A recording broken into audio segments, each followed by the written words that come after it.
About a week ago, Slash said he's interested in collaborating with his neighbor from over 3 decades ago, Megadeth leader Dave Mustaine. Slash told Loudwire, "I haven't ever talked to him about it. He's pretty prolific in doing his Megadeth albums the way that he does them. I don't see myself guesting on a Megadeth song. I don't think it would work in the context of what Megadeth does, but maybe Dave on one of my things, I don't know." And now, Dave gave his response, telling the same outlet, "Slash is a terrific talent and I disagree wholeheartedly with what he said, that he couldn't play on a Megadeth record. He's a brilliant guitar player. I basically play in the pentatonic scale and that's like the go-to blues player scale." Asked on what the odds are for the two of them to write some music together, Mustaine replied, "I would definitely be interested in doing anything with Slash. It wouldn't be a band change predicated on a single with another artist. But boy, I would love to do that." While talking to Chaos TV, Megadeth mastermind Mr. Dave Mustaine was asked about how he reacted to Slayer calling it quits and going on their last tour. He replied saying, "Well, part of me is sad because they're my friends and they're a great band. The touring world is gonna be losing a terrific group of entertainers. Part of me is very happy because I know that Tom Araya wants to be a husband and a dad and wants to be home. I know he also had the same surgery that I did on his neck. So I know it can't be enjoyable for him. It's not enjoyable for me, it hurts when I play. And it's not getting any better. So I understand. I'm not ready to retire yet. I was before the surgery happened. After the surgery it got better for a little while and then it kind of got worse again. But at this point right now I'm not even thinking about it. I'm trying to push that in my mind. And now, if the opportunity comes up with the Slayer guys before they retire, or take a break, they may be on one of those Ozzy Osbourne type tours where you have no more farewell tours. No shit, I'm serious this time, I'm going away tours. If they do that, yeah, it'd be great to go out and play with them again. I've always loved playing with those guys. If it's not and they keep charging on, great." Looking back on his past regrets in life, Megadeth mastermind Dave Mustaine singled out a few events he's not too proud of, one of them being punching fellow frontman James Hetfield of Metallica back in the day. "You look back in hindsight and you think, God, I probably should have done that differently. But, see, that's the importance of when you have someone in your life as a role model to help you. There's an ancient Asian proverb that says, a smart man learns from his mistakes, but a wise man learns from the mistakes of others." Who knows? That may be from the book of Proverbs. I don't know where it originated from, but I would rather learn from your mistakes than my mistakes, because it's less painful that way. I think that, because I've shared my life and a lot of the things that I've done right and wrong, it's helped a lot of our fans in their personal lives, and definitely a lot of musicians too. Because, I mean, I've been doing this for 30 years, and it's fairly obvious to anybody that has a brain that people have been trying to hold me back, he added. A few years back, Dave explained the early day Metallica fight and how he turned James' mouth into a pile of bloody sheetlets, an excerpt from Dave Mustaine's autobiography called Mustaine, a heavy metal memoir.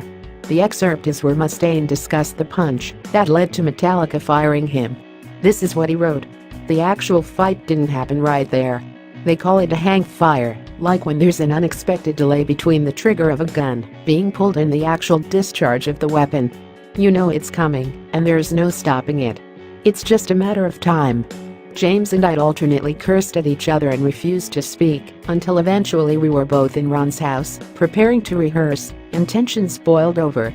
There was another round of accusations and insults, more cursing, more threats. "You keep talking like that, I'm going to punch you in the mouth," I said. In the middle of this exchange, Ron walked out of the bathroom and into the living room. He and James went way back, and despite the fact that James often treated him like shit, Ron instinctively defended his friend. "You hit him, you'll have to hit me first." "Shut up and sit the fuck down," I said. And then James jumped to Ron's defense. "You touch him, you're going to have to hit me first." Jesus, I thought, what is this, some kind of fucking game show? I realized I would have to make a decision. "Okay, you win," I said, and with that I threw a right cross that landed flush against James' face, turning his mouth into a pile of bloody sheetlets. In an interesting interview, Total Guitar caught up with Megadeth frontman Dave Mustaine talking about the album P-Cells, but who's buying, and how he does not like playing certain songs because they contain black magic. He said, performance-wise, The Conjuring is one of the heaviest songs on the record, but unfortunately it's got black magic in it, and I promised that I wouldn't play it anymore because there's a lot of instructions for hexes in that song. Although it seems kind of corny, anybody who's a Wiccan or a warlock or anything like that will know that all of that stuff is instrumental. When I got into black magic, I put a couple of spells on people when I was a teenager, and it haunted me forever, and I've had so much torment. People say, "God damn, Dave never gets a break. He's had such a hard life," and I just think, no, Dave didn't. He got into black magic, and it's ruined his life. It wasn't that I was a bad guy, or that I had a big mouth, it was that I got into witchcraft and black magic, and it's ruined my life. Fortunately for me, with all the work and the love of my friends, and not giving up with my guitar playing, I got over it. So I look back now and I think, I don't want to play The Conjuring. I look at songs like Black Friday and I think that would be a good song to play, too, but I look at the lyrics, which are about a homicidal madman who goes on a killing spree. Now, the irony of all of this is that I said I wasn't going to play it, but we've got the 25-year anniversary coming up, and people are saying we have to do this record. And I'm thinking that I can't possibly do that and stay true to myself. But I'm sure where there's a will, there's a way. When I first got saved about 10 years ago, I was really scared, and I was basically holding on to anything that I heard in church, or whatever. But as I've grown I've learned a lot and lightened up a lot. And I see people around me doing certain things, and instead of me saying, "Man, you shouldn't do that," I think quietly to myself, "Dude, you don't know what you're doing." It's a huge growth process. Dave Mustaine discussed Marty Friedman's departure from Megadeth, telling Axis one of the main reasons Marty Friedman left Megadeth was because of the solo in Breadline off 1999's Risk. That was a song where Marty wanted to do the solo so badly. And he did, but when we got the song back our management said, "We don't like the solo." Marty was already gone, so I agreed to redo it. But I told them they'd have to tell Marty they didn't like his solo and wanted it redone, because I knew it was gonna cause problems. So then we're sitting in the control room and the song comes on. Everyone's there, we're all excited. I'm fat, dumb, and happy because I think they told Marty it would be my solo, not his. So the song comes up, and there's my solo. Dave Ellefson and I look over at Marty, and he's got tears coming down his face. I was like, oh my god. You didn't tell him. I felt terrible. Those are the little things that just fuck everything up. People don't see that part of it. They think it's my fault. I mean, sure, I had a part in it, yeah. But who forgot to tell him?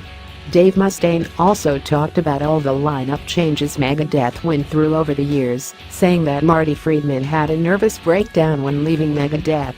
It's no fun having to replace musicians.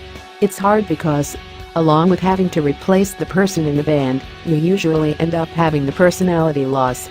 And very rarely do guys leave on good terms. Marty Friedman had a nervous breakdown and he quit. And I remember, it was like, did I do this? And David Ellefson has told me after the fact everything that was going on with Marty before that happened, so I'm very happy to know it wasn't me.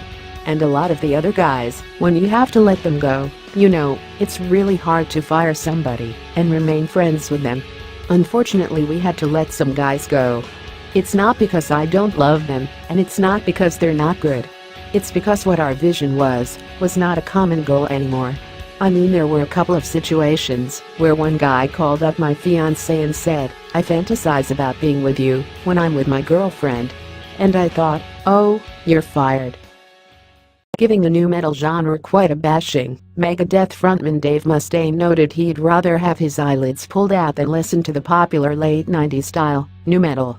Telling Faster Louder how happy he is for the new wave of modern musicians, calling them a new breed of players. With all these new vocal styles, Dave focused on the past, adding, they had this wave of metal that came through in the 90s, and it was called nu metal. I don't know if you remember it, but it was so bad.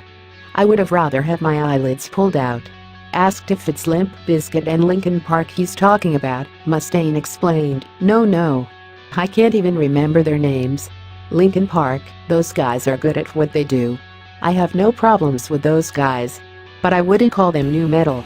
Pinpointing the groups he has issues with, he continued, "I'm talking about the bands that wouldn't do guitar solos. Guys who get out there and they do rhythms and stuff, but they never do a guitar solo. It's like, come on, play a solo." But apparently solos aren't cool. "It's just funny, because I come from the school of AC/DC and Led Zeppelin, and man, the riff had to be kick-ass, the lyrics had to make sense, and when it was time for the solo had to rip your face off," Dave said. And hey, I may not be part of the family anymore, right at the forefront, but I'm the crazy uncle. Dave Mustaine also let loose on new metal bands during an interview with Cry of the Wolf, saying, "During that whole period a couple of years ago, when no one was doing guitar solos, we had a couple of bands go out with us, and I despised them. And the reason they went out with us was because the label said you need to do this. That was the worst part of my career during that whole new metal thing. You know, there were no solos, because the guitar players weren't good enough to do solos." In an interview with the self-proclaimed libertarian Alex Jones on Infowars.com, Megadeth's Dave Mustaine opened up about his thoughts on playing with satanic bands. Dave Mustaine, a born Christian, talked about setting the ground rules on who he would or would not share the stage with. According to him, he said, "If I do play, there's certain things I kind of want to veer away from. I don't want to play with any satanic bands." He narrowed it down a bit further, saying, "I'll play with bands that have darkness in them, because we all have a little darkness in us, or we wouldn't be human. But guys that are confessed Satanists, I don't really have time for that. I can control my emotions, because I know it's not the sinners, it's the sin." He also talked about his refusal to share the stage with the openly satanic Swedish metal act Dissection at an Israeli festival back in 2005, saying, "The truth of the matter is that when I first had gotten, my life back in order back in 2002, I had made some changes. I had a severe injury to my arm, and when my career had stopped, it made me really take a hard, sideways look at everything. And I figured, you know what, just for now, because I don't really know a lot about what I'm doing, I want to make sure that I don't play with any bands that have junkies in them, because I can't be around, guys that are doing heroin because of the temptation. Mm-hmm. And because, I'm trying to have something in my life that is a power greater than myself, so that I'll get myself back in shape. And I don't want to be hanging around with guys that are going to, be dangerous for me spiritually, because I had just decided that, I was going to start following a spiritual path. I figured, I don't want to go back, because I was into witchcraft and black magic and everything like that, so I know about that stuff, and I figured, I'm just going to try and avoid that stuff. Never said that I hated anybody, just didn't want to play with them, and I was so curious to see the poster for the concert, because it was written in the Hebrew font, or script, whatever you call it, and then I saw the band Dissection, and I thought, well, that's a cool name, and I looked it up, and I went, uh-oh. So I told the promoter, I said, look, we can't play. We're not going to play that festival. I never said kick them off. Well, yeah, of course, yeah. That was the promoter's mistake. The promoter kicked them off. And it's hard enough as it is in music to get concerts, so I would never kick a band off one of my shows.